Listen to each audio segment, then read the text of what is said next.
नमस्कार. टिटबिट डेलिकसीमध्ये तुम्हा सर्वांचे पुन्हा एकदा खूप मनापासून स्वागत आहे. प्रत्येक मराठी माणसाच्या घराघरामध्ये पुरणपोळी ही अत्यंत आवडीने बनवली जाते आणि तितक्याच आवडीने ती खाल्ली देखील जाते. प्रत्येक सणासुदीला आपण आपल्या देवीला, देवतांना नैवेद्याला पुरणपोळी आणि कटाच्या आमटीचा नैवेद्य दाखवतो.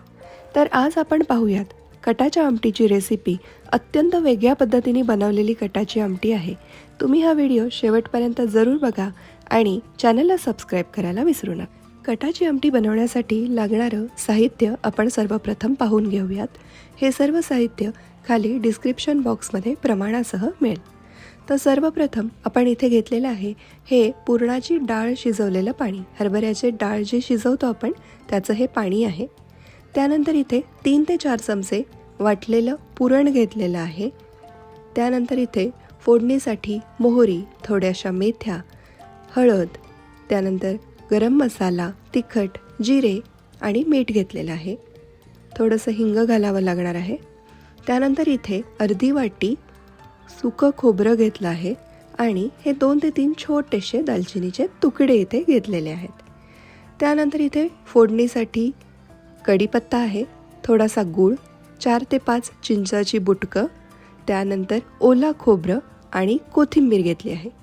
हे सर्व साहित्य खाली मी तुम्हाला प्रमाणासह डिस्क्रिप्शन बॉक्समध्ये दिलेलं आहे. आता आपण डाळ कशी शिजवायची ते पाहूयात. तर त्यासाठी इथे मी 2 वाट्या हरभऱ्याची डाळ घेतली आहे. अशी एक वाटी मी घेतली आहे. या प्रमाणाने मी 2 वाट्या हरभऱ्याची डाळ घेतली आहे. आता या डाळीला आपण स्वच्छ 2 ते 3 वेळा पाण्याने मस्त धुवून घेऊया. त्यानंतर आपण या डाळीमध्ये डाळ पूर्णपणे भिजेल इतकं पाणी घालून घेऊयात आणि या डाळीला झाकण ठेवून रात्रभर छान भिजत ठेवूयात. दुसऱ्या दिवशी तुम्ही पाहू शकता आपली डाळ मस्त अशी भिजली गेली आहे. अशी हाताने नखानी थोडीशी मोडली जाते. मस्त छान डाळ इथे आपली भिजली आहे. आता यामध्ये आपण घालूयात 1 चमचा हळद आणि कुकरमध्ये छान आपण 3 ते 4 शिट्ट्या करून या डाळीला शिजवून घेऊयात. कुकरमध्ये डाळ छान शिजवून घेतली आहे. तुम्ही पाहू शकता डाळ अगदी छान मस्त शिजली गेली आहे. आता आपण काय करूयात तर डाळ आणि डाळीचं जे पाणी आहे शिजवलेलं ते आपण वेगळं करून घेऊया.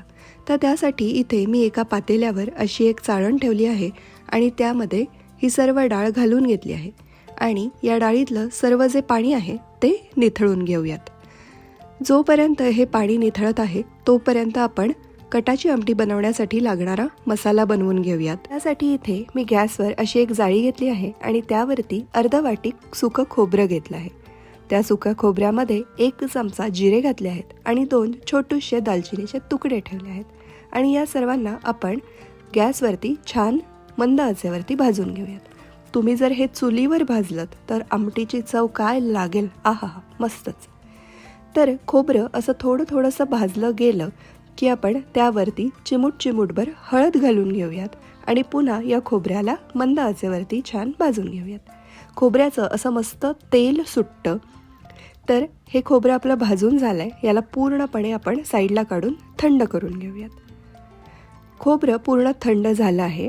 आता या खोबऱ्याचे आपण सुरीने किंवा विळीने बारीक असे काप करून घेऊयात. खोबऱ्याचे हे जे आपण काप केले आहेत त्याला मिक्सरमध्ये आपण छान फिरवून घेऊयात आणि त्याचा बारीक असा पूड बनवून घेऊयात. तुम्ही पाहू शकता कटाच्या आमटीचा मसाला इथे आपला रेडी आहे. आता काय करायचं तर डाळीचं आपण जे साईडला पाणी काढून घेतलं होतं त्यामध्ये 4 ते 5 चिंच घालूयात. 1 चमचा गूळ घालून घेऊयात. त्यानंतर इथे चवीनुसार तिखट, 1 चमचा गरम मसाला, चवीनुसार मीठ घालून घ्यायचं आणि जो आपण कटाच्या आमटीचा मसाला बनवला होता की नाही तो 2 ते 3 चमचे यामध्ये घालून घेऊयात. त्यानंतर आता आपण एक छोटीशी फोडणी करायची आहे.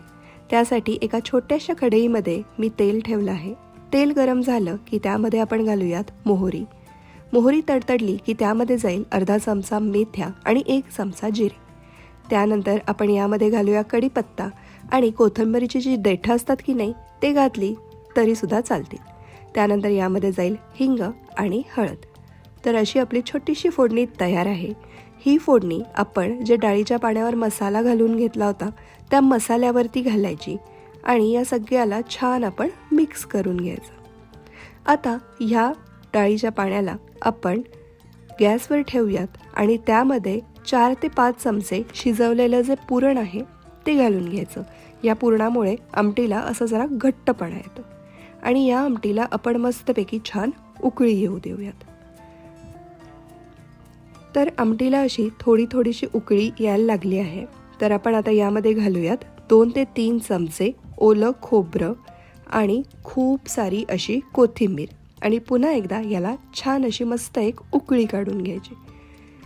तर इथे आपली कटाची आमटी रेडी आहे। तुम्ही बघू शकता अगदी मस्त दिसतीये। माझ्या आता तोंडाला पाणी सुटलंय, कारण इथे आमटीचा जो वास सुटलाय ना, घमघमाट, मी सांगू नाही शकत की किती यम्मी झाली ही आमटी। तुम्ही ही रेसिपी जरूर ट्राय करा। भेटूयात पुढच्या व्हिडिओमध्ये। तोपर्यंत खा प्या मजा करा। Thanks for watching.